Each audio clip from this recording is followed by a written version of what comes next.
미국 연준의 올해 마지막 FOMC가 글로벌 증시를 흔들었습니다. 기준금리는 0.25%포인트 내려갔지만 방점은 앞으로 금리 인하 속도 조절에 찍혔습니다.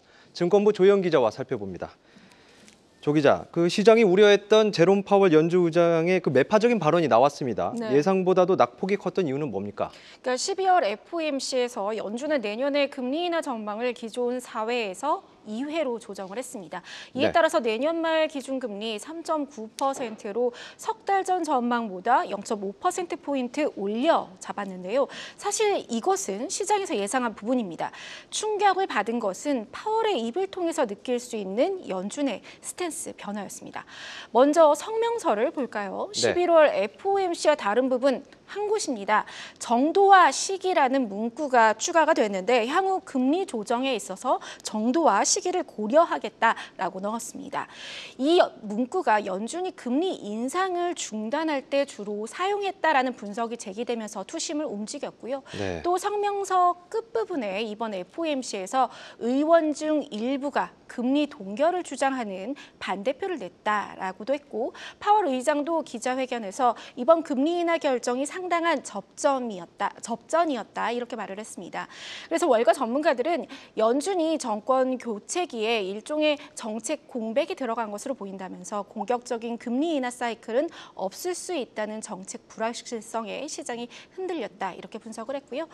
간밤의 미증시는 S&P 500이 2.95%, 나스닥이 3% 넘게 흔들렸고 다우지수가 열흘째 하락하면서 50년 만에 최장기간 연속 하락을 기록했습니다. 우리 증시도 2% 가까이 내렸죠. 코스피는 1.95% 떨어진 2,435.93으로 코스닥은 1.89% 하락한 684.36으로 마감을 했습니다. 외국인은 현물과 선물 시장에서 약 7,800원치 순매도하면서 장을 끌어내렸습니다. 미국 연방준비제도가 기준금리를 내리면서도 내년 금리 인하 속도 조절을 시사하자 원달러 환율이 1,450원대로 치솟았습니다. 정부가 환율 안정을 위해서 각종 조치들을 내놓고 있는 가운데 다음 달 기준금리 결정을 앞둔 한국은행도 셈법이 복잡해진 모습입니다. 보도에 유호성 기자입니다. 오늘 서울 외환시장에서 원달러 환율은 전거래일보다 16.4원 오른 1,451.9원에 마감했습니다. 환율이 1,450원 선을 웃돈 것은 글로벌 금융위기 시기인 2009년 3월 이후 15년 9개월 만입니다. 원달러 환율이 가파르게 상승한 것은 정치적 불확실성에 따른 원화 약세와 미국 달러 가치 강세가 겹친 탓입니다. 미국 연방준비제도는 오늘 새벽 기준금리를 0.25%포인트 내리면서 내년 말 기준금리 중간값을 3.9%로 제시했습니다. 당초 전망치인 3.4%에서 0.5%포인트 올려잡은 건데 내년 금리 인하 속도를 늦추겠다고 시사한 겁니다. 미국 경제가 여전히 뜨거운 데다 일본은행 금리 동결이 달러 강세를 부추겨 원달러 환율이 1,500원을 넘을지 모른다는 우려도 나오고 있습니다. 상황이 이러자 정부는 시장 안정화를 위한 메시지를 쏟아내고 있습니다. 기재부는 내년 경제정책 방향에 외환 수급 개선 방안을 담겠다고 했고 금융위원회는 은행에 외화 결제와 대출 만기 조정을 검토해달라고 요청했습니다. 외환 당국은 이달 말 만료 예정이던 국민연금과 외환 수합 계약 기간을 내년 말로 연장하고 한도도 기존보다 10% 증액하기로 합의해 외환 시장 안정을 도모한다는 방침입니다. 다만 다음 달 중순 금통일을 앞둔 한국은행은 고민이 깊어졌습니다.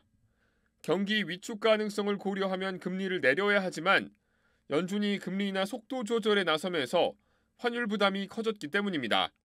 한국경제TV 유호성입니다.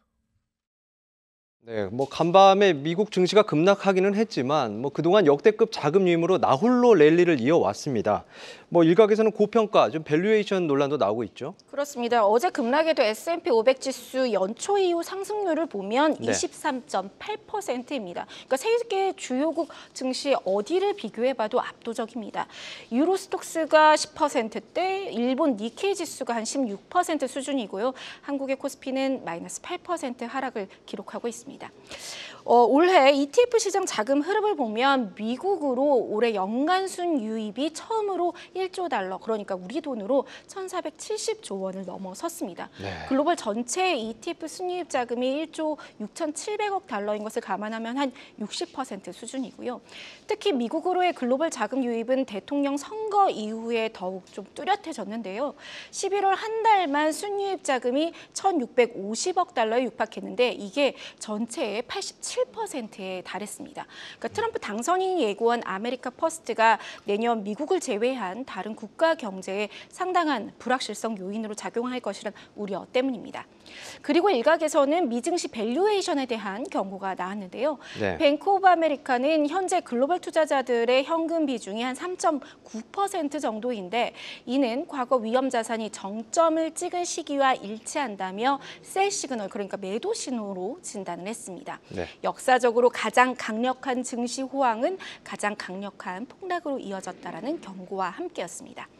하지만 월가 IB 중 상당수는 미증시가 내년에도 견조한 성장세를 이어갈 것이라 봤는데요. 올해 마지막 FOMC로 다소 흔들리긴 했지만 트럼프 2기 집권 이후 관세 정책이나 규제 완화로 미국 기업들의 이익 성장세가 더 우상향할 것이라고 보고 있고요. 기술주에서 다른 섹터로 그리고 대형주에서 중소형주로 훈풍이 옮겨갈 것이다. 이런 전망을 유지했습니다. 네, 올해 1,400조 원이 넘는 자금이 미국 ETF로 흘러 들어갔다. 정말 어마어마한 수치인 것 같은데 국내 네. 투자자들 역시 이 높은 밸류에이션에도 불구하고 미국으로 계속 향하고 있습니까? 그렇습니다. 오히려 연말로 갈수록 미국 증시로 향하는 그 움직임이 더욱 가파라지는 모습인데요. 네. 개인 투자자들 최근 한 주간 ETF 순매수 상위 종목을 보면 10개 중에 9개가 미국에 투자하는 ETF입니다. 그러니까 미국 S&P 500이나 나스닥 100 같은 지수 추종 상품부터 테슬라 밸류체인 그리고 미국 AI 반도체 등 이런 테마형도 자리를 하고 있습니다. 그리고 올 한 해 서학개미들, 그러니까 개인 투자자들의 미국 직접 투자 거래액도 지난해보다 74%나 늘었습니다. 그러니까 우리 돈으로 한 680조 원을 돌파했고요.